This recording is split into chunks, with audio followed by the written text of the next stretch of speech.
ওয়ালা তাসুব্বুল্লাযীনা ইয়াদউনা মিন দুনিল্লাহ, আল্লাহ তাআলা বলেন তারা আল্লাহ বাদ দিয়া অন্য যার পূজা করে ইবাদত করে, ওয়ালা তাসুব্বু, তোমরা গালি দিও না।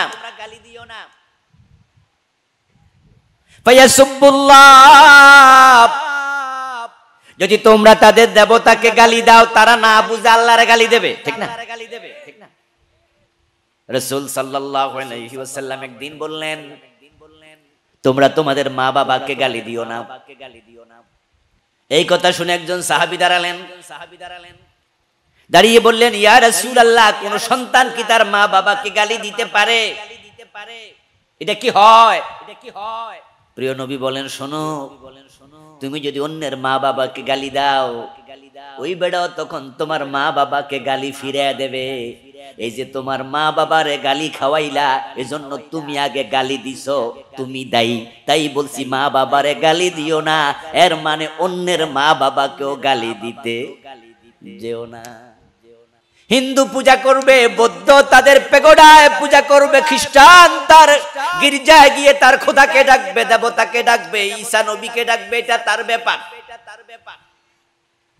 ইসলাম শান্তির ধর্ম, কিন্তু বড় কষ্টের কথা হলো তাম দুনিয়ার সবগুলো মানুষ যেন আমাদেরকে মারার জন্য তার একমত হয়ে গেল। আসলেও সমাজে যে সবচেয়ে ভালো মানুষ, দেখবেন তার শত্রুর অভাব নাই।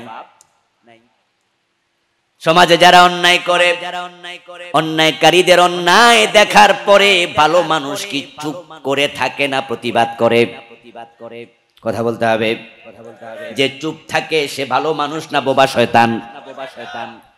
আর যে অন্যায় দেখে বলে আমি এটা কেন করলা, এটা তার ঈমানের দাবি, সে ভালো মানুষ। আর যখনই অন্যায়ের প্রতিবাদ করতে যায়, তখন জালেমরা তার সাথে শত্রুতা শুরু করে দেয়। সূরাতুল মুমিনুন আল্লাহ তাআলা শুরু করলেন মুমিনদের জন্য সুসংবাদ দিয়ে। তিনি বললেন, ক্বাদ আফলাহাল মুমিনুন, অবশ্যই মুমিনেরা সফল হয়ে গেছে। অতীতকালের শব্দ, সফল হবে বলেন নাই, বরং বললেন মুমিনরা সফল হয়ে গেছে। সুবহানাল্লাহ। কে ব্যর্থ হতে চায়, কে ফেল করতে চায়, কে হতাশ হতে চায়? উত্তর হলো কেউ না। যদি আপনাদের স্কুলে 100 জন ছাত্র পরীক্ষা দেয়, ফেল করার জন্য কয়জনে পরীক্ষা দিছে? কথা বলেন। যে ফেল করে সেও কি ফেল করতে চাইছিল? কেউ চায় না ফেল করতে, সবাই পাস করতে চায়। ব্যবসা করতে গিয়ে লস খাইয়া একবারে দেউলিয়া হয়ে গেছে এমন ব্যবসায়ী আছে না নাই? ব্যবসা যখন শুরু করছিল তখন কি লস দিতে শুরু করছে? কেউ চায় না ব্যর্থ হতে, কেউ চায় না ফেল করতে, সবাই পাস করতে চায়, সফল হতে চায়। আজকের পৃথিবীতে মানুষের সংখ্যা প্রায় 800 কোটি। আল্লাহ তাআলা বলছেন, ক্বাদ আফলাহাল মুমিনুন, এদের মাঝে যারা মুমিন শুধু তারাই সফল। সুবহানাল্লাহ। এই 800 কোটি মানুষের মাঝে মুমিন আছে কয়জন আমরা জানি না। তবে মুসলমানের সংখ্যাটা কম বেশি জানি, 250 কোটি।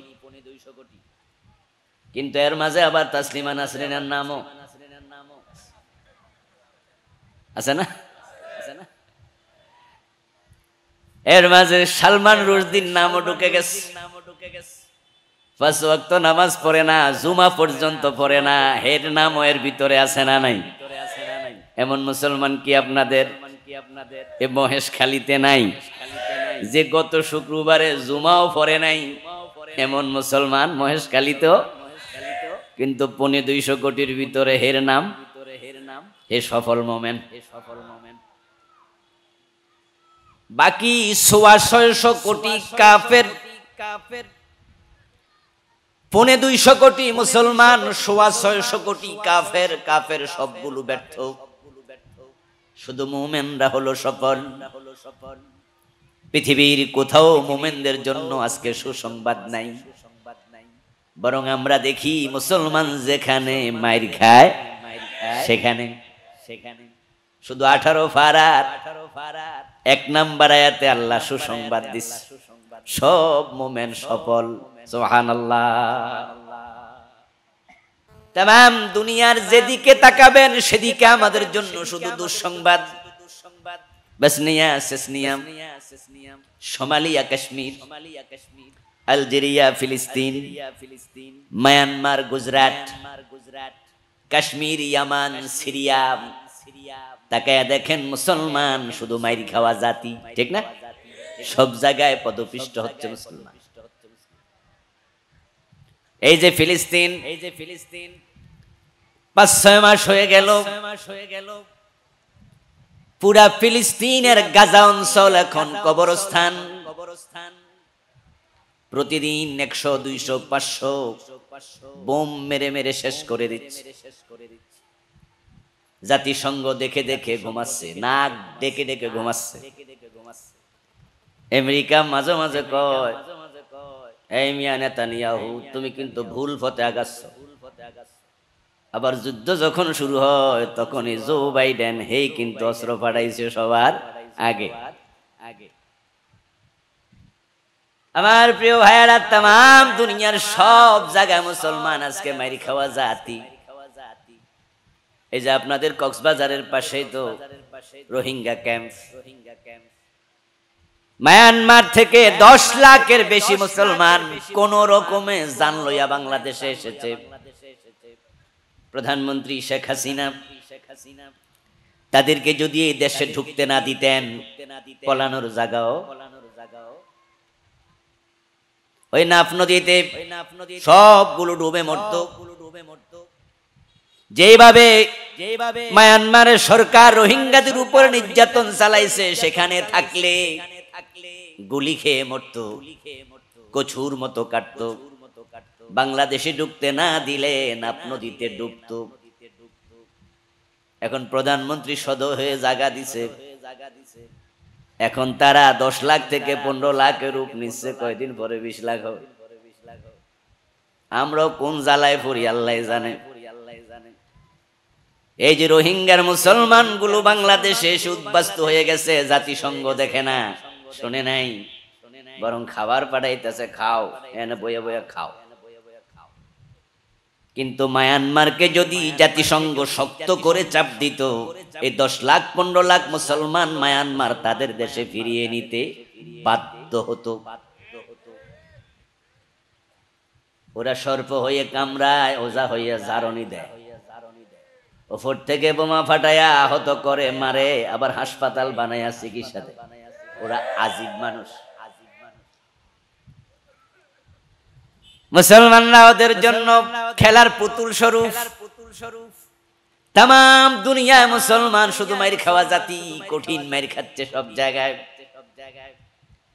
তাম পৃথিবীর মানচিত্রে মুসলিম ব্যতীত কোন জাতির জন্য উদ্বাস্তু শিবিরের অস্তিত্ব নাই।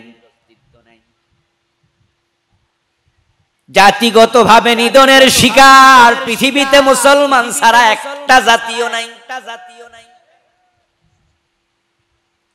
জাতিগতভাবে খ্রিস্টানদের জন্য উদ্বাস্তু কোন শিবির পৃথিবীতে নাই, ইহুদির জন্য নাই, বৌদ্ধের জন্য নাই, হিন্দুর জন্য নাই। কিন্তু মুসলমানের জন্য উদ্বাস্তু শিবিরের অভাব নাই। আমার প্রিয় ভাইয়েরা, তাম দুনিয়ার সব জাতি যেন মুসলমানদেরকে মারার জন্য একমত হয়ে বসে গেছে। এক আশ্চর্য হিসাব। আল্লাহর ঘোষণা, মুসলমান সফল, অথচ খালি চোখে তাকাইলে আমরা দেখি শুধু মাইরি খাওয়া জাতি। ইরাকে সাদ্দাম বলেছিলেন তার দেশে কোনো পরমাণু অস্ত্র নাই, কিন্তু বুশ তার কথা শুনে নাই। জাতিসংঘ রিপোর্ট করেছে ইরাকে কোনো পরমাণু অস্ত্র নাই, জাতিসংঘের রিপোর্টও পাত্তা দেয় নাই। পুরা ইরাক শেষ করে দিল। আমেরিকার খ্রিস্টানরা আফগানিস্তান শেষ করে দিয়েছে। অনেক দিন যুদ্ধ করে আজকে তারা বিজয়ী। খ্রিস্টানরা মুসলমান মারতেছে তাম দুনিয়ার বিভিন্ন জায়গায়। ইসরায়েলের ইহুদিরা মুসলমান মারে ফিলিস্তিন সহ বিভিন্ন জায়গায়। চায়নার বৌদ্ধরা মুসলমান মারতেছে, চায়নার হাজার হাজার মুসলমান সে দেশে নির্যাতিত, বিশেষ করে উইঘুর মুসলিম। দিনে দুপুরে তারা পেটের মাঝে ছুরি ঢুকাইয়া মায়ের পেট থেকে বাচ্চা বের করে মায়ের সামনে আবার ছুরি দিয়া গুতাইয়া মারে। গুজরাটের হিন্দুরা মুসলমান মেরেছে, গায়ে কেরোসিন ঢেলে ঢেলে মেরেছে। আমার সমবয়সীরা ভোলার কথা নয়।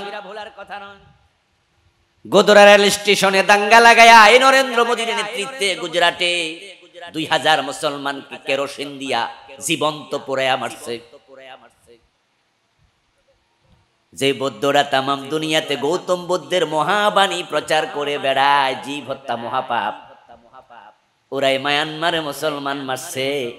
এতে বোঝা যায় তাদের কাছে মুসলমান জীবের কাতারেও নাই। দেখবেন যে বৌদ্ধদের শিক্ষা প্রতিষ্ঠানে গেলে, যে এলাকায় বৌদ্ধদের জনবসতি, সেখানে গেলে দেখবেন যে ওয়াল রাইটিং হয়, জীব হত্যা মহাপাপ। পার্বত্য চট্টগ্রামে বৌদ্ধদের অনেক বড় বড় আশ্রম আছে। একবার আমি একটা দেখতে গেলাম, সেখানে গিয়ে দেখি শত শত বৌদ্ধ ভিক্ষু। ওরা কমলা কালার কাপড় পরে, আপনারা দেখেন। সেখানে লোকজন বলল যে হুজুর, ওরা সবাই নিরামিষ খায়। ভিক্ষুরা তারা মাছ পর্যন্ত খায় না, মুরগি তো নাই, গরু ছাগল তো না, মাছও খায় না, নিরামিষ বুঝি। কেন? মাছের তো প্রাণ আছে, তো এটা হত্যা করলে গুণ হয়ে যাব না? জীব হত্যা কি মহাপাপ। মহাপাপ আরবিতে কি কয়? কবিরা গুনাহ। আমরা বলি কবিরা, মহাপাপ, বড় গুনাহ।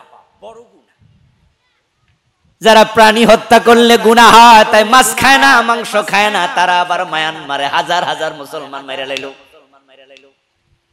চীনে উইঘুর মুসলিমদেরকে হত্যা করছে। মাছ মারলে গুনাহ হয়, মুসলমান মারলে কোনো গুনাহ নাই, বরং অনেক সওয়াব হয়। এই হলো তাদের আদর্শ। আল কুফরু মিল্লাতুন ওয়াহিদা, तमाम দুনিয়ার কাফেররা এক হয়ে গেল। গতকালকে না গত পরশু দেখলেন খবরে আসছে, 2 জন মুসলমানকে আমাদের বাংলাদেশে পিটাইয়া মেরে ফেলছে। মন্দিরে কে নাকি তাদের মূর্তি ভাঙছে। আমরা মুসলমান, আমরা বলি মূর্তি হিন্দুদের উপাস্য, তাদেরকে ভাঙ্গা দূরের কথা, বরং আল্লাহ কোরআনে হিন্দুদের দেবতাকে গালি দিতে পর্যন্ত নিষেধ করছে। ওয়ালা তাসুবুল্লাযীনা ইয়াদউনা মিন দুনিল্লাহ, আল্লাহ তাআলা বলেন তারা আল্লাহ বাদ দিয়া অন্য যার পূজা করে, ইবাদত করে। ওয়ালা তাসুব্বু, তোমরা গালি দিও না। ফায়াসুবুল্লাহ, যদি তোমরা তাদের দেবতাকে গালি দাও, তারা না বুঝে আল্লাহরে গালি দেবে, ঠিক না? রাসূল সাল্লাল্লাহু আলাইহি ওয়াসাল্লাম একদিন বললেন, তোমরা তোমাদের মা বাবাকে গালি দিও না। এই কথা শুনে একজন সাহাবী দাঁড়ালেন, দাঁড়িয়ে বললেন, ইয়া রাসূলুল্লাহ, কোন সন্তান কি তার মা বাবাকে গালি দিতে পারে? এটা কি হয়? প্রিয় নবী বলেন, শোনো, তুমি যদি অন্যের মা বাবাকে গালি দাও, ওই বেড়াও তখন তোমার মা বাবাকে গালি ফিরিয়ে দেবে। এই যে তোমার মা বাবারে গালি খাওয়াইলা, এজন্য তুমি আগে গালি দিছো, তুমি দায়ী। তাই বলছি মা বাবারে গালি দিও না, এর মানে অন্যের মা বাবাকেও গালি দিতে যেও না। ইসলামের মতো সুন্দর কোন ধর্ম পৃথিবীতে নাই। ইসলামের যে অর্থগুলো আছে, তার মাঝে একটা অর্থ হলো শান্তি, সালাম থেকে এসেছে। মূল অর্থ আত্মসমর্পণ করা। ইসলাম অর্থ শান্তি, বাস্তবেও তাই। যে দেশ ইসলাম কায়েম হয়, ওই দেশের হিন্দু, বৌদ্ধ, খ্রিস্টান, আস্তিক, নাস্তিক, মুসলমান সবাই সমান শান্তি পাবে। কারণ চুরি থাকবে না, ডাকাতি থাকবে না। হিন্দুর ঘরে চুরি করে চোর যদি ধরা পড়ে, যদি সেই চোর মুসলমান হয়, আল্লাহর আইনে তার হাতও কেটে দেয়া হবে। হিন্দুও ঘরের দরজা খুলে ঘুমাইতে পারবে। কোন হিন্দুর মেয়ে যদি ধর্ষিতা হয়, আর সে দর্শনকারী যদি মুসলমানের সন্তান হয়, ইসলাম যদি কায়েম হয়, তখন তাকে 100 বেত দেয়া হবে। আর বিবাহিত হলে পাথর মেরে তাকে হত্যা করা হবে। আল্লাহর আইনে কাউকে আলাদা করা হবে না। যদি ইসলাম কায়েম হয়ে যায়, মাদক থাকবে না, সন্ত্রাস থাকবে না, চাঁদাবাজি থাকবে না। মন্ত্রীর ছেলেও যদি মদ পান করে 80 বেত দিয়ে পিঠের চামড়া তুলে ফেলা হবে। ইসলাম কত চমৎকার ধর্ম, যেই ধর্মে অন্যের দেবতাকে গালি দেয়া পর্যন্ত নিষেধ, ভাঙ্গা তো দূরের কথা। বরং আল্লাহর বক্তব্য, লাকুম দীনুকুম ওয়ালিয়া দীন, তোমাদের ধর্ম তোমাদের জন্য, আমার ধর্ম আমার জন্য। আমার রব কত সুন্দর করে বললেন, লা ইকরাহা ফিদ্দীন, ধর্মের ব্যাপারে কোনো বাড়াবাড়ি করা যাবে না। ইন্নামা আলাইকাল বালাগ, ও প্রিয় নবী, কাউকে জোর করে মুসলমান বানানোর দায়িত্ব আমি আপনাকে দেই নাই। আপনার দায়িত্ব শুধু দাওয়াত পৌঁছায়া দেয়া। ওয়া আলাইনাল হিসাব, আপনার দাওয়াত কে কবুল করলো কে করলো না, ওই হিসাব নেয়ার জন্য আমি আল্লাহ আছি। ফাযাক্কির ইন্নামা আনতা মুযাক্কির লাস্তা আলাইহিম বিমুসাইতির, আপনাকে উপদেশ দেওয়ার জন্য পাঠাইছি, আপনি স্মরণ করায়া দেন, উপদেশ দেন, নসিহত করেন। আপনাকে দারোগা বানাই নাই, জোর করে কাউকে মুসলমান বানানোর দায়িত্ব আপনাকে আমি দেই নাই। হিন্দু পূজা করবে, বৌদ্ধ তাদের পেগোডায় পূজা করবে, খ্রিস্টান তার গির্জায় গিয়ে তার খোদাকে ডাকবে, দেবতাকে ডাকবে, ঈসা নবীকে ডাকবে, এটা তার ব্যাপার। ইসলাম শান্তির ধর্ম। কিন্তু বড় কষ্টের কথা হলো, তাম দুনিয়ার সবগুলো মানুষ যেন আমাদেরকে মারার জন্য তার একমত হয়ে গেল। আসলেও সমাজে যে সবচেয়ে ভালো মানুষ, দেখবেন তার শত্রুর অভাব নাই। সমাজে যারা অন্যায় করে, অন্যায়কারীদের অন্যায় দেখার পরে ভালো মানুষ কি চুপ করে থাকে না, প্রতিবাদ করে। কথা বলতে হবে, যে চুপ থাকে সে ভালো মানুষ না বোবা শয়তান। আর যে অন্যায় দেখে বলে আমি এটা কেন করলা, এটা তার ঈমানের দাবি, সে ভালো মানুষ। আর যখনই অন্যায়ের প্রতিবাদ করতে যায়, তখন জালেমরা তার সাথে শত্রুতা শুরু করে দেয়। বোবার কোনো শত্রু নাই। তাই সমাজের অসঙ্গতি দেখে, জুলম দেখে, অত্যাচার দেখে যারা বোবার মতো চুপ করে থাকে, তাদের কোনো শত্রু থাকে না। ওরা জালেমের সাথেও মুসাফা করে, মাজলুমের সাথেও করে। জালেমরও ধন্যবাদ দে, মাজলুমরেও দে। অথচ ভালো মানুষ হচ্ছে ঈমানওয়ালা। ঈমানের দাবি হলো, যখন অন্যায় দেখবে তখন ক্ষমতা দিয়ে বাধা দাও। তোমার ক্ষমতা নাই, হাত দিয়ে বাধা দেওয়ার সামর্থ্য নাই, মুখ দিয়ে বলো, সেটাও নাই, অন্তরে পরিকল্পনা করো। কখনো অন্যায় দেখে চুপ থাকার কোনো সুযোগ ঈমানদারের নাই। আর অন্যায়ের বিরুদ্ধে কথা বলে দেখো, সমাজে তোমার শত্রুর অভাব নেই। মুসলমানরা এই জমিনে সবচেয়ে ভালো মানুষ, এটা আমরা আবেগে দাবি করি না, এটা বাস্তব। তার প্রমাণ তো আমার বাংলাদেশ। এই দেশে দুইজন মুসলমানকে আমাদের কয়েকজন হিন্দু মিলে পিটায় মেরে ফেলছে, শুনছেন তো আপনারা? আচ্ছা, এর জন্য কি আমরা কোন উস্কানি দিছি? এত মুসলমান বাংলাদেশ, এত আলেম, এত হুজুর, কিন্তু আমরা বলিনি যে ওদেরকে মারো। বরং আমরা বলছি সরকারকে, অন্যায় করছে বিচার করো। ঠিক একই ভাবে কুমিল্লা গতবারের আগের বারে হিন্দুদের দুর্গা পূজার সময় কে বা কারা তাদের মূর্তির পায়ের মাঝে কোরআন শরীফ রাখছে রানের উপর।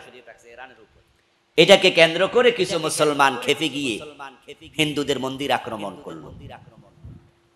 ওই সময় আমরা স্টেজ থেকে, মসজিদের মিম্বার থেকে চিৎকার দিয়ে বলেছি, এটা জুলুম, এটা অন্যায়।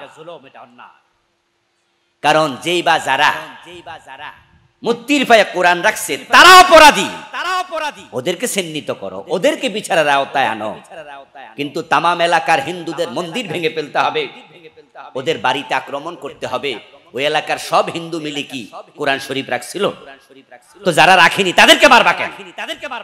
আমরা আলেমরা হকের কথা বলি, যার কারণে ভারতের দিকে তাকান, ওখানে কয়েক বছর পর পর রায়ট তৈরি হয়, দাঙ্গা তৈরি হয়, হিন্দু মুসলিম দাঙ্গা। কিন্তু 52 বছরের বাংলাদেশে হিন্দু মুসলিম একবারও দাঙ্গা হয় নাই, কারণ ইসলাম কখনো দাঙ্গার পক্ষে না। শান্তির ধর্মের নাম কি? চিৎকার দিয়ে বলেন কি নাম? আমরা আলেমরা ইসলাম প্রচার করি, আপনাদের বুঝাই যে না, জুলুম করা যাবে না। আমার প্রিয় ভাইরা, আপনারা বুঝতে ভুল করেন। নরেন্দ্র মোদী সরকার ক্ষমতায় আসছে যখন, তখন হিন্দুত্ববাদকে সামনে নিয়ে ক্ষমতায় এসেছে। হিন্দু ধর্ম ক্ষমতায় আসলো ভারতে, আসার পরে কি হলো? আমাদের বাবরি মসজিদ ভাঙ্গা তছনছ করে সেখানে রাম মন্দির বানাইল।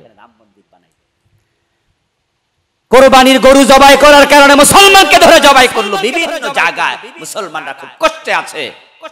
কিন্তু বাংলাদেশে আমরা ইসলাম সামনে নিয়ে আগাইতে চাই, আপনারা আমাদের সাথে একমত হচ্ছেন না। যদি আপনারা আমাদের সাথে আলেমদের সাথে একমত হতেন, কোরআন এই দেশে ক্ষমতায় আসতো, ইসলাম কায়েম হতো, শান্তির পলকুধারা সমাজের পরতে পরতে প্রবাহিত হয়ে যেত। আমরা দেখিয়ে দিতাম কিভাবে চুরি নাই, ডাকাতি নাই, সন্ত্রাস নাই, হানাহানি নাই। ইসলামের শান্তি আমরা মানুষের ঘরে ঘরে পৌঁছিয়ে দিতাম। বড় পরিতাপ, তামাম দুনিয়ারে মুসলমানরা আজকে মাজলুম, অথচ মুসলমানরাই হচ্ছে সবচেয়ে শান্তিপূর্ণ জাতি। এই জন্য আপনি দেখবেন পৃথিবীতে দেশ আছে মোট 226টি অথবা 228টির মতো। এই 228, 226 আমি একটু কনফিউজ। এই যেতগুলো দেশ আছে তার মাঝে জাতিসংঘের সদস্য সংখ্যা 197টি, সম্ভবত 197 জাতিসংঘের দেশ যারা সদস্য, বাকিরা স্বীকৃতি পায় নাই। 197 দেশ হিসাব করে দেখেন মুসলমানের দেশ আছে কয়টা? 65 কান্ট্রিজ, 65। তার মাঝে ওআইসির সদস্য 57। এই যে 65টা মুসলিম রাষ্ট্র, অন্য কোন হিন্দু রাষ্ট্রকে, বৌদ্ধ রাষ্ট্রকে, খ্রিস্টান রাষ্ট্রকে মুসলমানরা আক্রমণ করে এমন একটা দেশও পাবেন না। মুসলমান কখনো অশান্তি চায় না, কারণ তাদের ধর্মের নামই হলো ইসলাম, শান্তি। তামাম দুনিয়াতে মুসলমান কখনো আক্রমণকারী নয়। এবং দেখেন আমাদের দিকে তাকিয়ে, যখন আমরা খ্রিস্টানদের নবীর নাম উল্লেখ করি, আমরা কত শ্রদ্ধার সাথে করি। বলি ঈসা আলাইহিস সালাম, আল্লাহ ঈসার উপরে শান্তি বর্ষণ করো। শুধু নাম নেই না, সাথে সাথে শান্তির দোয়া করি।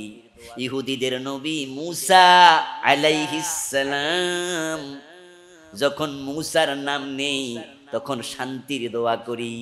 তাদের নবীর ব্যাপারে কোনোদিন কোনো মুসলমান কটু কথা বলে না, কিন্তু ইহুদি খ্রিস্টানগুলো আমাদের নবী মুহাম্মদকে সন্ত্রাসী বলে গালি দেয়।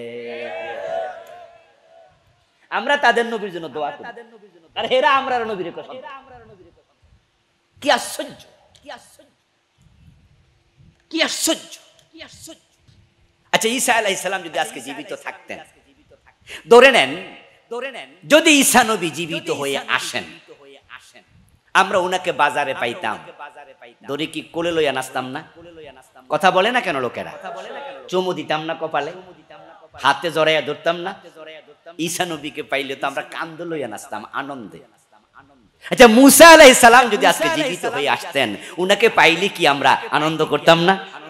ওরা যেমন খুশি হইতো খ্রিস্টান ইহুদিরা তাদের নবীরে পাইয়া, আমরা ওনার বাজারে পাইলা আমরা কান্দে লইয়া নাচতাম।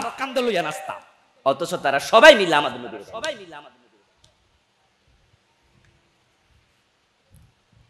তামাম দুনিয়ার সব জায়গায় মেরে খাওয়া জাতি মুসলমান। এরপর আমার আল্লাহ কয় কাদ আফলাহাল মুমিনুন, মুমিনরা সফল। হিসাব তো মিলল না। আজকের বাংলাদেশে সফলতার সংজ্ঞা কি? সফলতার সংজ্ঞা হলো আপনার ছেলে লেখাপড়া শেষ করে এমন একটা চাকরি পাইছে যে চাকরির এখন বেতন মাসে 5 লাখ টাকা, 1 লাখ টাকা, 2 লাখ টাকা। এই খবর যদি এলাকার লোকেরা শোনে তখন সবাই মিলে বলবে যাক লেখাপড়া কইরা কাম হইছে। যার কোটি কোটি টাকা আছে, সফল ব্যবসায়ী, যে গতবার মেম্বারি নির্বাচন করেছে, এবার চেয়ারম্যান হইছে, চেয়ারম্যান নির্বাচন করছে, এমপি হইয়া গেছে, হওয়ার পরে সে স্বস্তির নিঃশ্বাস ফেলে বলে আমি পাস, আমি সফল।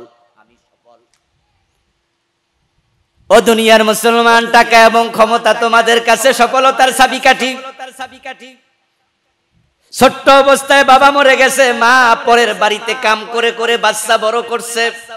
কক্সবাজার সরকারি কলেজ থেকে পাঁচক্ষণ মারে ভাত খাওয়ায়, মারে বছরে 2-3 জোড়া কাপড় কিনে দেয়। ওই গরিব মা যে পরের বাড়িতে ঝিয়ের কাজ করেছে, এখন সে একটু ভালো চলে। এলাকার লোকেরা কানে কানে একজন আরেকজন রে কয়, দেখো দেখো অমুকের দিকে আল্লাহ এখন একটু চোখ তুলে তাকাইছে। ওর আগে ঘর ছিল না, এখন ঘর আছে। টাকা পয়সা ছিল না, এখন টাকা পয়সা আছে। এই জন্য এলাকার লোকেরা কয় এর দিকে আল্লাহ বলে চোখ তুলে তাকাইছে। তো এর আগে কি আল্লাহ চোখ বন্ধ করে রাখছে? আমাদের দেশের মানুষ মনে করে যার একটু পয়সা করি আছে আল্লাহের উপর রহমত দিচ্ছে।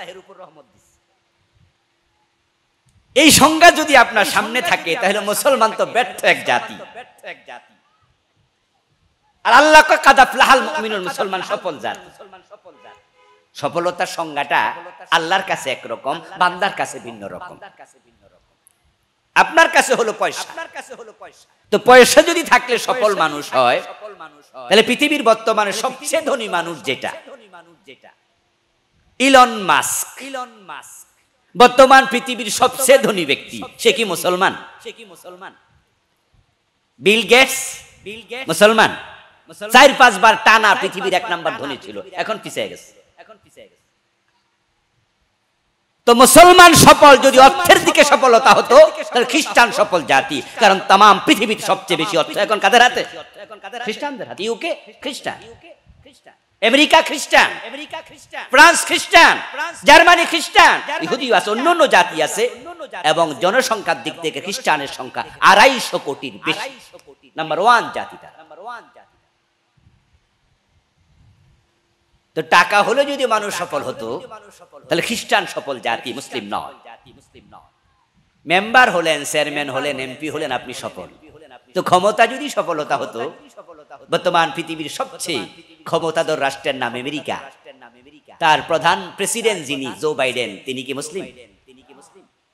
আরে ভাই হ্যাঁ না একটা কন না দেখি। জো বাইডেন মুসলিম? তো ক্ষমতা সবচেয়ে কার হাতে বেশি? জো বাইডেন হাতে বেশি। তাম পৃথিবীর প্রেসিডেন্ট সে, শুধুমাত্র আমেরিকার প্রেসিডেন্ট না। বাংলাদেশের নির্বাচন যখন আসে, জাতীয় নির্বাচন, পৃথিবীর অনেক দেশ আছে যেই দেশ বাংলাদেশের জাতীয় নির্বাচন যে হয়েছে জানি না। আর আমেরিকার নির্বাচন যখন আসে, মনে হয় যেন আমাদের চা দোকানও নির্বাচন হইতেছে। হিলারি ক্লিনটন যখন নির্বাচনে দাঁড়াইছিল, তখন তো বাংলাদেশের লোকেরা পারে না, হেরে ভোট দিয়ে দিত। টকশো চলাকালে আমেরিকার নির্বাচন যখন হচ্ছিল, এক সাংবাদিক আরেক সাংবাদিককে প্রশ্ন করছে, আচ্ছা ভাই নির্বাচন হয় আমেরিকা, টকশো করি আমরা বাংলাদেশে, ঘটনাটা কি? নির্বাচন কার আর টকশো করে কেনা? তখন তিনি জবাব দিলেন, আমেরিকা হলো পৃথিবীর মাথা, আর যখন মাথার অংশে সর্দি হয় তখন নাক দিয়ে হাসি বের হয়। তো ওদের যখন নির্বাচন তখন তামাম দুনিয়ার নাক দিয়ে হাসি বাইরিতেছে। তামাম পৃথিবীর সবচেয়ে ধনী ক্ষমতাসীন রাষ্ট্র আমেরিকা, ওদের প্রেসিডেন্ট জো বাইডেন, সে মুসলিম নয়, নন মুসলিম। তাহলে ক্ষমতার নাম যদি সফলতা হতো, তাহলে খ্রিস্টানরাই তো সফল, টাকা 1 নাম্বার, ক্ষমতা 1 নাম্বার। অথচ আল্লাহ বলে কাদ আফলাহাল মুমিনুন, মুসলমানরা। আল্লাহর কথার সাথে তো কথা আমাদেরটা মিলে না, কারণ সংজ্ঞাটা আমাদের কাছে একটু ভুল সংজ্ঞা। আমার বন্ধু ফারুক আজম ওমর রাদিয়াল্লাহু তাআলা আনহু ছিলেন অর্ধ দুনিয়ার সম্রাট, অর্ধ দুনিয়ার প্রেসিডেন্ট। কবি নজরুল বলেছেন, অর্ধ পৃথিবী করেছো শাসন।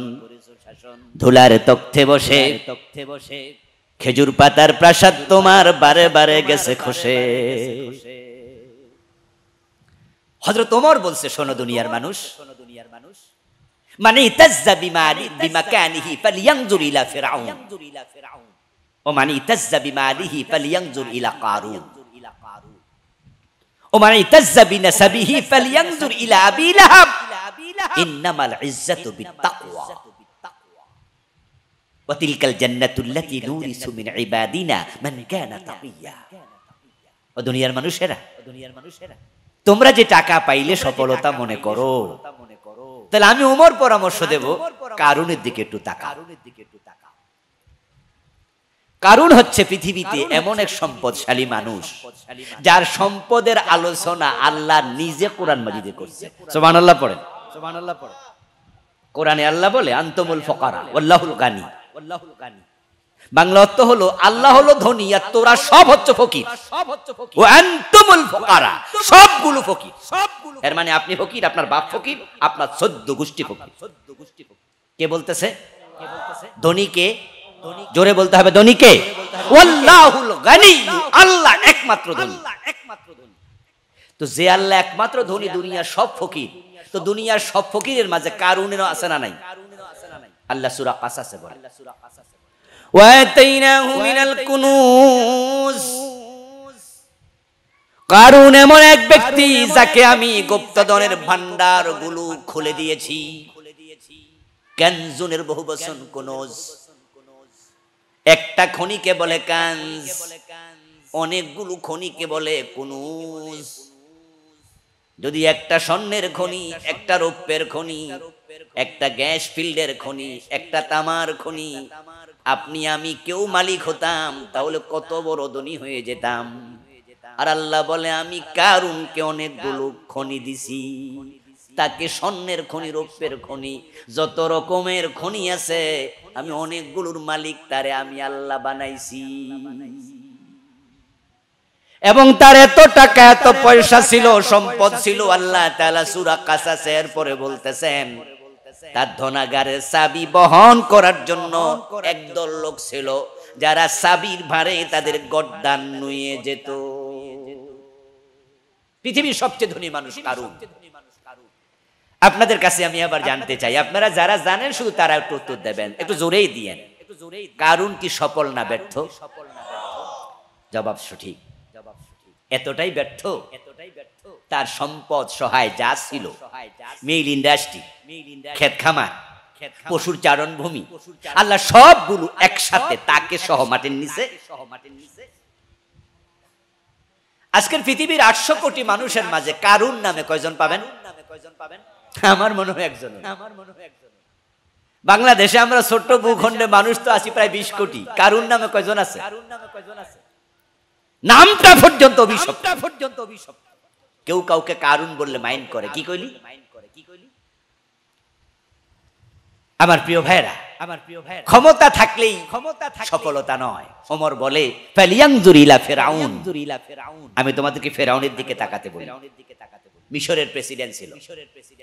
কোন কোন ঐতিহাসিক বলেছেন তার ক্ষমতার সময়কাল ছিল 400 বছর। ঐতিহাসিকদের বক্তৃতা কম বেশি হতেই পারে। নূহ আলাইহিস সালাম হায়াত পেয়েছেন 950 বছর। আদম নবী 1000 বছর। ইব্রাহিম আলাইহিস সালাম 250 বছর। রাসূলের সাহাবী সালমান ফারসি 230 বছর। আগেকার যুগের লোকেরা 400-500 বছর বেঁচে থাকা এটা কোনো ব্যাপারই ছিল না। ফেরাউন 400 বছর ছিল প্রেসিডেন্ট। আচ্ছা আপনারা বলুন তো, ফেরাউনের ক্ষমতা পাওয়ার পরেও ফেরাউন নামক ব্যক্তিটা পৃথিবীর মানুষের বিচারে সে কি সফল না ব্যর্থ? এই নামে পৃথিবীতে কেউ কারো নাম রাখে? আমি গিয়েছিলাম কায়রোতে। তাদের আপনার জাদুঘরে দেখলাম শটান শুয়ে আছে, গ্লাসের ভিতরে। যদি মিশরের জাদুঘরের ভিতরে না রেখে তার লাশটা জাদুঘরের মাঠে রাখতো, পাবলিক পাইতো, চুমু দিত না, স্যান্ডেল মারতো, বাইরে সেপ্টা বানাই, তার প্রতি মানুষের এত ক্ষোভ। অথচ পৃথিবীর সবচেয়ে ক্ষমতাধর মানুষের মাঝে সে একজন।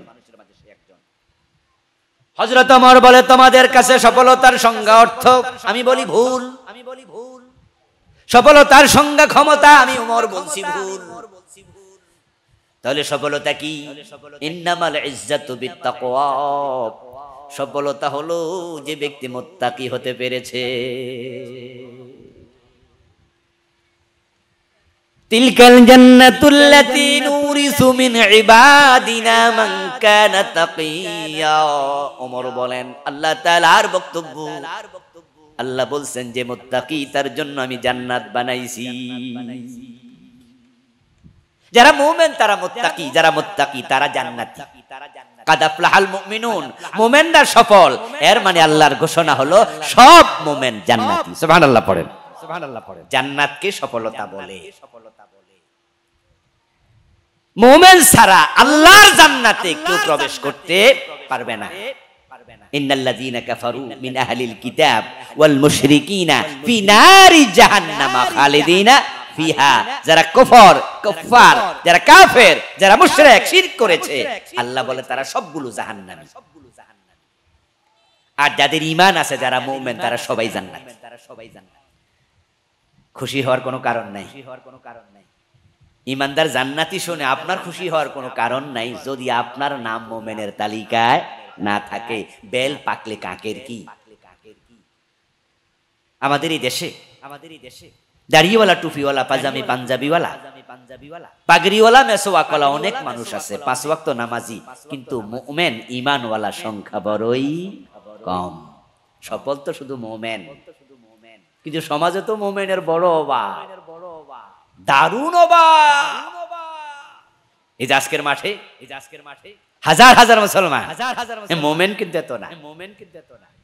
আরে মুসলমান তো তাসলিমা নাসরিন, এর নামও তো আছে মুসলমানের তালিকা, যেটা আমি শুরুতে বলেছি।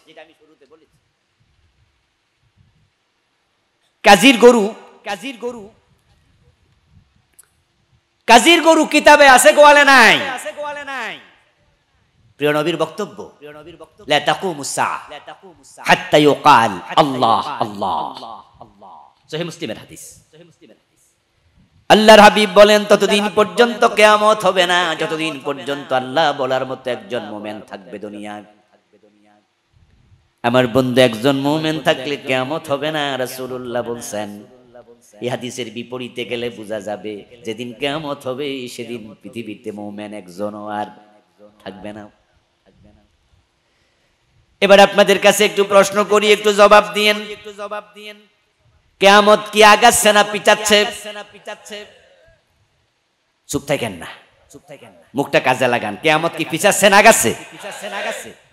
তো একজন মুমিন থাকলো তো কিয়ামত হবে না। এখন তো মুমিন বাংলাদেশে আমরা আছি 18 কোটি, তামাম দুনিয়া 250 কোটি।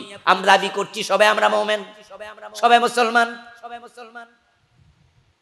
একজন থাকলো কিয়ামত হবে না।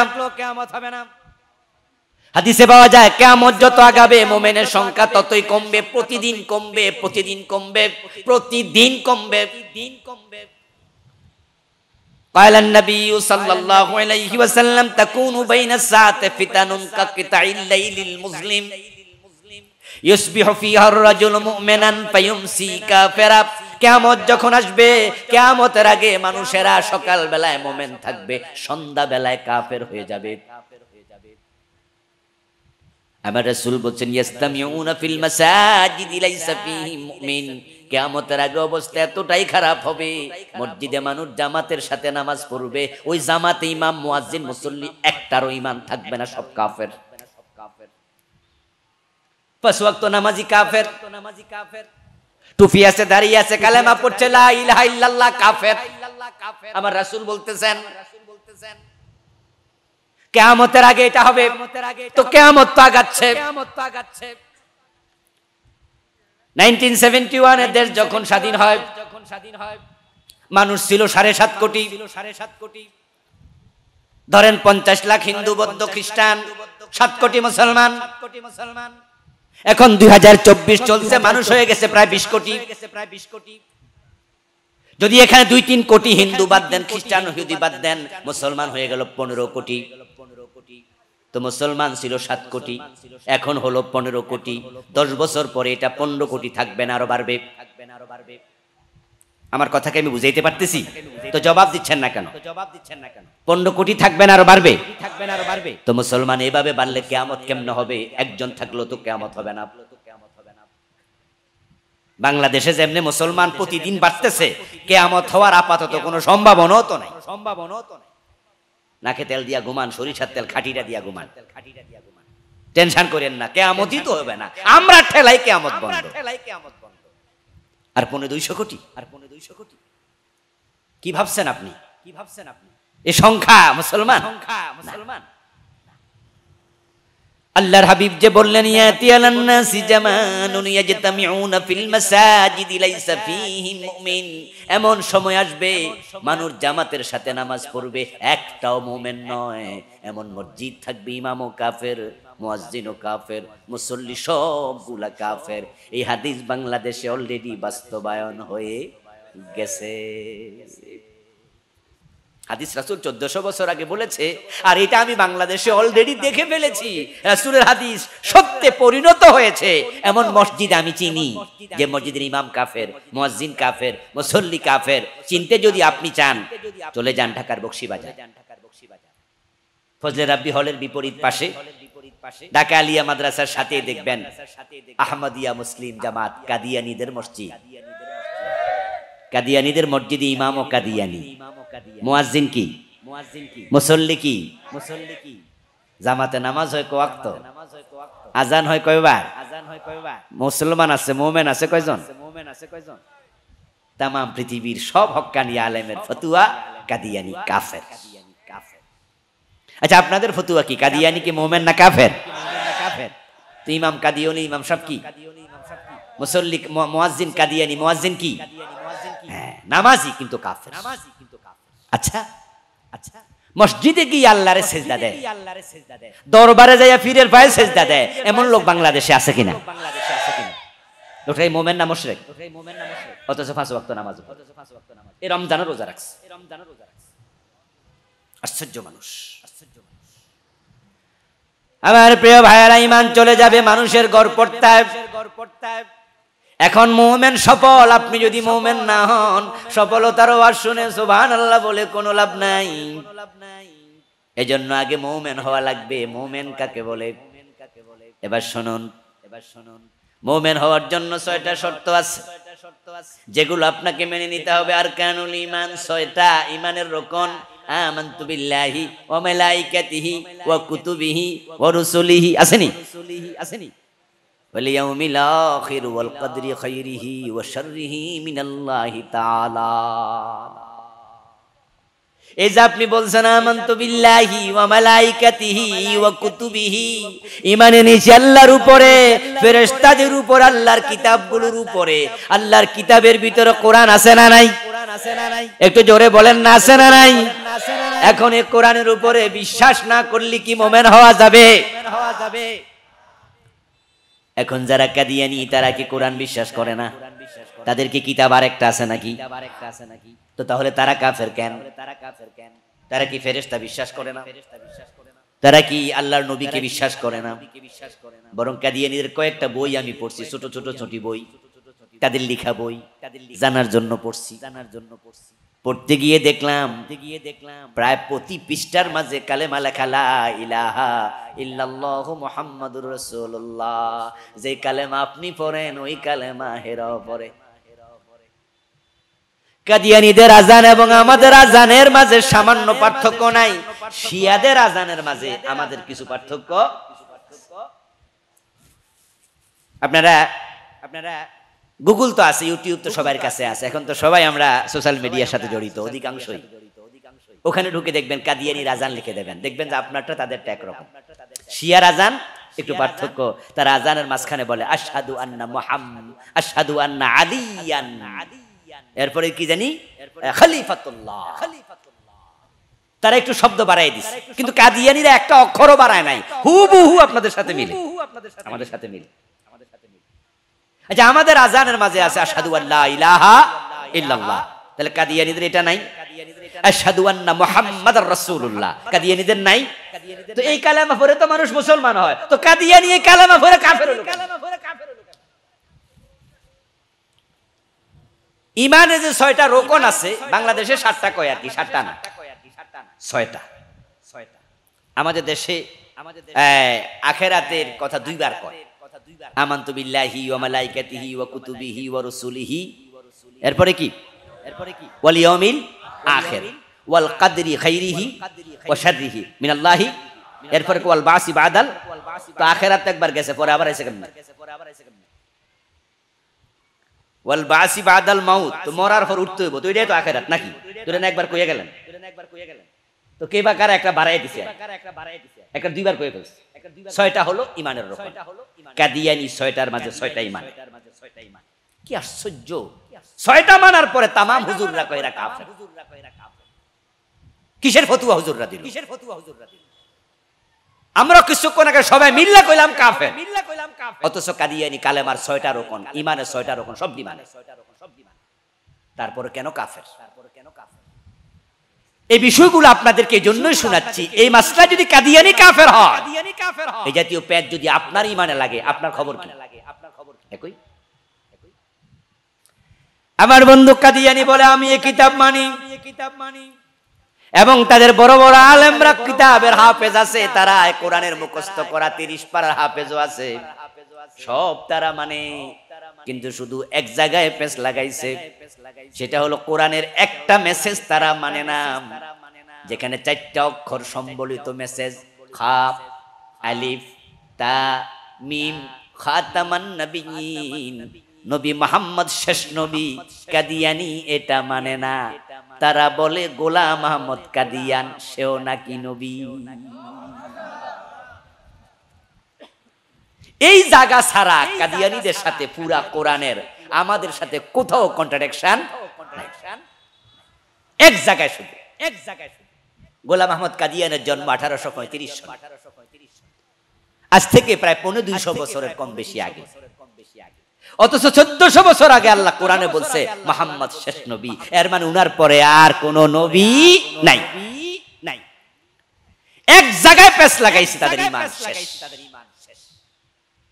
ঈমানদার হওয়ার জন্য এ কোরআন মাজিদের বিসমিল্লাহর বা থেকে মিনাল জিন্নাতি ওয়ান নাসের সিন পর্যন্ত যা আছে সবটাকে একসাথে গ্রহণ করা ফরজ। এ কোরআন যে বলবে আমি মানি না, যেমন হিন্দু বৌদ্ধ খ্রিস্টান ইহুদি, তারা কি কোরআন মানে? তাই আমরা বলবো তোমরা কাফের। ওকে, কেউ যদি বলে আমি 15 পারা মানি আর 15 পারা মানি না, তার ব্যাপারে আমাদের ফতোয়া কি হবে? তুমিও কাফের। তো সে বলবে আমি যে 15 পারা মানলাম, আমরা বলবো যে 15 পারা মানার কোনো দাম। কেউ যদি বলে আমি 29 পারা মানি, 1 পারা মানি না, ফতোয়া কি হবে? কেউ যদি বলে সব মানি, 1 অক্ষর মানি না, ফতোয়া কি হবে? ইয়েস। ঈমান হচ্ছে এমন একটা বিষয়, ঠিক এজ লাইক এজ ম্যাথমেটিক্স, অঙ্কর মতো। 10 লাইনের অঙ্ক 9 লাইন ঠিক হইছে, 1 লাইন ভুল হইছে, ওই 9 লাইনের কোনো দাম আছে? শূন্য হয়ে যাবে। কোন ছাত্র 10 লাইনে 10টা ভুল, রেজাল্ট হলো 0। কোন ছাত্র 10 লাইনে 5টা ভুল, 5টা শুদ্ধ, রেজাল্ট হলো 0। আরেকজন 9টা ঠিক আছে, 1 লাইন ভুল হয়েছে, রেজাল্ট হলো 0।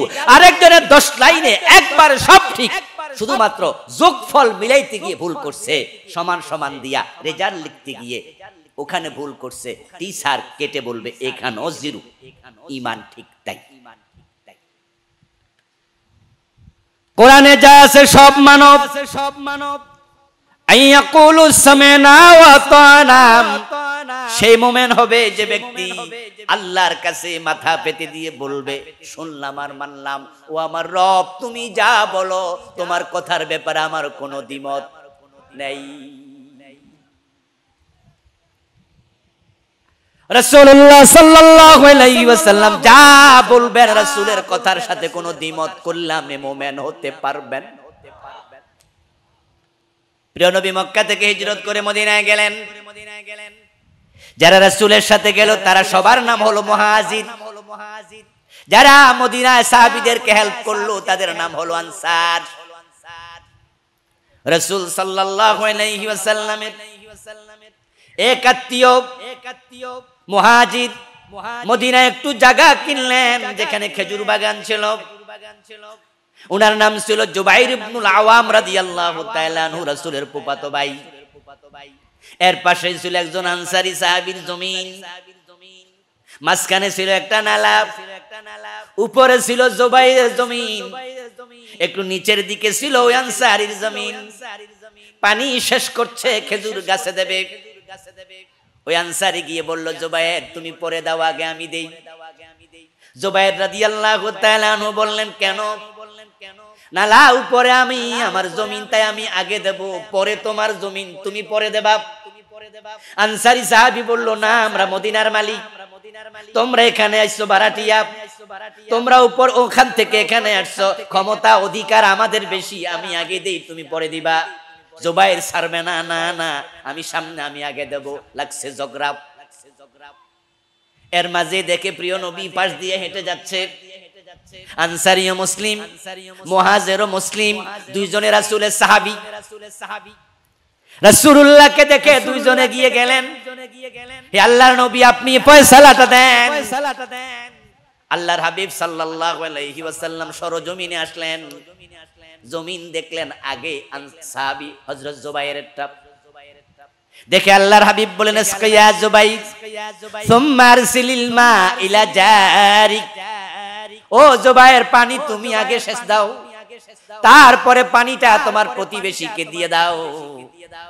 রাসূল যখন ফয়সালা দিলেন, আনসারী সাহাবী বললেন, আ ইবনু আম্মিকা ইয়া রাসূলুল্লাহ, হুজুর বুঝছি, হে আপনার ফুফাতো ভাই লাগে, তাই বুঝি। আল্লাহর হাবিবের চেহারার সাথে সাথে লাল হয়ে গেল, তিনি খুব কষ্ট পেলেন। এই সাহাবী আনসারী, তুমি কি বললা? সে আমার ফুফাতো ভাই বুঝি, তাই তার পক্ষে বলছি। আমি দেখলাম তার জমিন আগে, আলাউয়ালু ফালাউয়াল, সামনে যে সে পাবে আগে। ইসলাম তো এটাই, মসজিদে যখন আমরা নামাজ পড়তে যাই, সামনের কাতাবে দাঁড়াবে সে, সবার আগে ঢুকবে, ঠিক না? এবার হোক সে রিকশাওয়ালা, ঠেলাওয়ালা, দিনমজুর, কুলি তাঁতি ভিক্ষুক। আপনার এলাকার মসজিদের সামনের কাতারে কোনো ভিক্ষুক যদি আগে ঢুকে বসে যায়, দাঁড়ায়া যায়, পিছনে কি এলাকার চেয়ারম্যান তারা ধাক্কায় পিছনে আনতে পারবে? কথা বলেন না, অধিকার আছে? এটা ইসলামের সৌন্দর্য। আল্লাহ চোখে সবাই সমান, সবাই সমান। হযরত ওমর, ওনার ছেলে আবু শাহমা যখন মদ খাইছে, আবু শাহমাকে ছাড় দিছে। এটা ইসলাম, এটা ইসলাম। আমি শুরুতে ছোট্ট করে বলছিলাম, ইসলাম যদি কায়েম হতো, সৌন্দর্য দেখতেন কাকে বলে। আমরা ব্যর্থ হয়েছি, দেখাতে পারিনি আপনাদের। সবাই এমনি মুসলমান, ইসলাম কায়েম হোক এটা চায় না অধিকাংশ। এগুলো কপাল পরা হতভাগা, কারণ তারা সুবিধাবাদী মুসলিম। তারা জানে যদি ইসলামটা কায়েম হয়, তাদের সুদের ব্যবসার, তাদের সিনেমা হলগুলো আর জুলুম অত্যাচার চলবে না। দেশের টাকা চুরি করে কানাডায় বাড়ি বানাতে পারবে না। চুরি করলে হাত কেটে দেওয়া হবে, ছাড়া হবে না। গোলাপ ফুলের সৌন্দর্য, 10 লাইন কবিতা লেখেন গোলাপ ফুল নিয়ে, লম্বা একটা পুরো রচনা লিখে ফেলেন। গোলাপ ফুল কি কত সুন্দর, বাহ বাহ বাহ। নাকের কাছে নিলে গন্ধে মন মৌ মৌ করে, চোখের কাছে নিলে পাপড়ির সৌন্দর্যে দেহটা ভরে যায়, মনটা ভরে যায়। কি সুন্দর গোলাপ ফুল, চাপ দিলে আতর বের হয়। গোলাপ ফুল নিয়ে কবিতা লিখলেন, গোলাপ ফুল নিয়ে আপনি চমৎকার করে একটা রচনা লিখে ফেললেন। কিন্তু সে গোলাপ ফুলটা যদি কলির ভিতরে থাকে, তাহলে আপনার যত কবিতা রচনা কোনোটাই মিলবে না। কারণ কলির গোলাপ, পাপড়ির সৌন্দর্য নেই। কলির গোলাপ, কলি বুঝেন তো নাকি? ওই যে ভিতরে যখন থাকে ফুটার আগে এটারে কি কয়? ইয়েস, কলি বলে। কলির গোলাপ আপনার রচনার সাথে মিলবে না। কলির ভিতরে গোলাপ কবিতার সাথে মিলবে না। পাপড়ির সৌন্দর্য নেই, পাপড়ি তো দেখা যায় না। কলির ভিতরে তো নাকের কাছে নিবেন কাঁচা কাঁচা গন্ধ, অথচ রচনার মাঝে লেখা আছে মৌ মৌ গন্ধে মন ভরে গেছে। কই ফুটেনি তো? চাপ দেন, রস বের হবে না, আতর হবে না। ফুটতে দেননি তো? কোরআনের সৌন্দর্য, ইসলামের সৌন্দর্য সব কিতাবের ভিতরে আছে, বাস্তবে নাই। কারণ কোরআনটাকে কায়েম হতে আপনারাই দেন না। সৌন্দর্য দেখবেন কিভাবে? এই মাদকের বিরুদ্ধে আজকে তামাম জাতি একমত হয়ে গেল, কিন্তু ইয়াবার সালান তো বন্ধ হয় না। মদ্য বন্ধ হয় না। মাননীয় স্বরাষ্ট্রমন্ত্রী মহোদয় মাঝে মাঝে বলেন মাদকের ব্যাপারে 0 টলারেন্স। সরকারের এমপিরা মন্ত্রীরা মাদকের বিরুদ্ধে বক্তৃতা দেয়, ইউনিয়নের চেয়ারম্যান দেয়, উপজেলার চেয়ারম্যান দেয়, মেম্বার দেয়। আপনি দেখবেন যে মাদকের বিরুদ্ধে আমাদের প্রশাসন কতটা অ্যাক্টিভ। এই যে কক্সবাজারে যখন আপনি যাবেন, টেকনাফে যাবেন রোহিঙ্গা ক্যাম্প পরিদর্শন করার জন্য, ফেরার পথে দেখবেন যে 2-3 কিলো 5 কিলো পর পর সেনা চাউনি তল্লাশি, পুলিশের তল্লাশি, বিজিবির তল্লাশি, আনসারের তল্লাশি। ওরে বাবা রে বাবা, এমন ভাবে চেক করে সন্দেহ করলে ভাইজামা পর্যন্ত খুলে যায়, আন্ডারওয়্যার আছে না হেডা পর্যন্ত খুলে যায়, গাড়ির বনাট খুলে ফেলে। আচ্ছা, এরপরও হাজার হাজার পিস ইয়াবা এ দেশে ঢুকতেছে। মদ, গাঁজা, ফেন্সিডিল, হেরোইনে ইয়াবা খাইয়া খাইয়া যুব সমাজ ধ্বংসের দ্বার প্রান্তে চলে গেছে। কেন বন্ধ হচ্ছে না? কেন? ওর জন্য পুরাটা অস্বীকার করা লাগে না। একটা বিধান না মানলে তার ঈমান থাকে না। এবার আপনারা বলুন তো, ইবলিস শয়তান মোমেন না কাফের? ইয়েস। সে আল্লাহর কয়টা আইন মানে নাই? দু কুল্লা ওয়াহিদিন মিনহুমা মিয়াতা জালদা। 52 বছরের বাংলাদেশে জেনা করলে 100 বেত লাগাইছেন কয়বার? আলাহুল খালকু ওয়াল আমর। এখানে অক্ষর আছে 15টা। কাদিয়ানি মানে না শুধু 4টা। এই আয়াতে কারিমা বাংলাদেশের 52 বছরে একবারও মানেন নাই, অথচ অক্ষর 15টা। বাংলা অর্থ কি? আলাহুল খালকু ওয়াল আমরু, বাংলা অর্থ হলো সাবধান, সৃষ্টি যার, আইন চলবে শুধুই তার। কথাটা কার? জোরে বলেন কার? তাহলে আবার একটু বলুন তো, সৃষ্টি কার? আইন মানবো কার? 52 বছরে আল্লাহর আইনে কয়দিন দেশ চালাইছেন? তো কাদিয়ানি একটা মানলো না, কাফের ফতোয়া দিয়ে বসে আছে। ইবলিস শয়তান একটা মানলো না, প্রতিদিন সকালবেলা ফজরের নামাজে দাঁড়াইয়া একবার আউযু বিল্লাহি মিনাশ শাইতানির রাজিম, আল্লাহ অভিশপ্ত শয়তান থেকে তোমার কাছে আশ্রয় চাই। শয়তান পাশে দাঁড়াইয়া কয়, আমার অভিশপ্ত বলল কে? আমি একটা আইন মানি না, তাই যদি অভিশপ্ত হই, তোরা ডজন ডজন মানুষ না, তোদের 14 গোষ্ঠী অভিশপ্ত।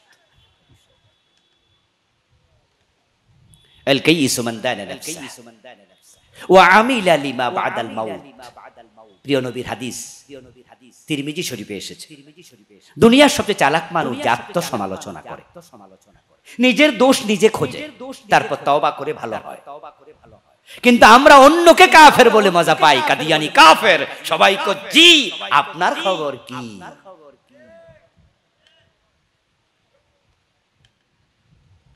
আমার এক দোস্ত ডিস্ট্রিক্ট জাজ হয়ে যাবে সম্ভবত পরবর্তী প্রমোশনে। ক্লাসমেট ছিলাম একসাথে। একবার আমার একটা বিষয় জানা দরকার ছিল তার কাছে, যে আমাদের দেশে বিভিন্ন জায়গায় আমরা জুয়া খেলার আসর থেকে জুয়ারি ধইরা ধইরা পুলিশে দেই, কিন্তু পুলিশগুলো ওদেরকে ছেড়ে দেয়। আমার জানার কৌতূহল হলো, জুয়া খেললে শাস্তিটা কি একটু দেখি। ওরা আমি জিজ্ঞাসা করলাম, ও আমারে বললো, দোস্ত শাস্তি 50 টাকা জরিমানা। কি বললেন? কই জি। তখন আমি বুঝলাম যে পুলিশ এদেরকে কেমনে আদালতে দেয় না কেন, কারণ ওরা যদি জানে যে 50 টাকা জরিমানা, তাহলে এরা প্রতিদিন খেলবো আরো বেশি করে। পুলিশের কবে আমরা নেন টাকা দিয়ে চলে আমু, কিন্তু পুলিশ জানে যে এই মামলায় দেয়ালে দিলে ধরে রাখতে পারবে না। ও আমারে বলল, দোস্ত মন খারাপ করার কিছু নাই, আইনটা বানাইছে ব্রিটিশরা এমন এক যুগে যখন 50 টাকার মূল্য আজকে 5 লাখ টাকার মতো ছিল।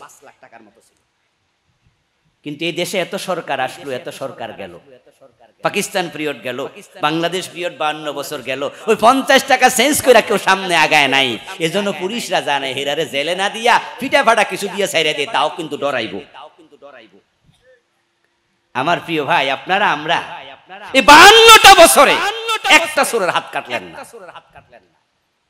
ডজন ডজন আইন আল্লাহর নেগলেক্ট করলেন, বাদ দিলেন। তো দিলেন, আল্লাহর আইন তো মানলেন না। যারা মানতে বলে তাদেরকে সহ্য করেন না, চেহারাটা কালো হয়ে যায়।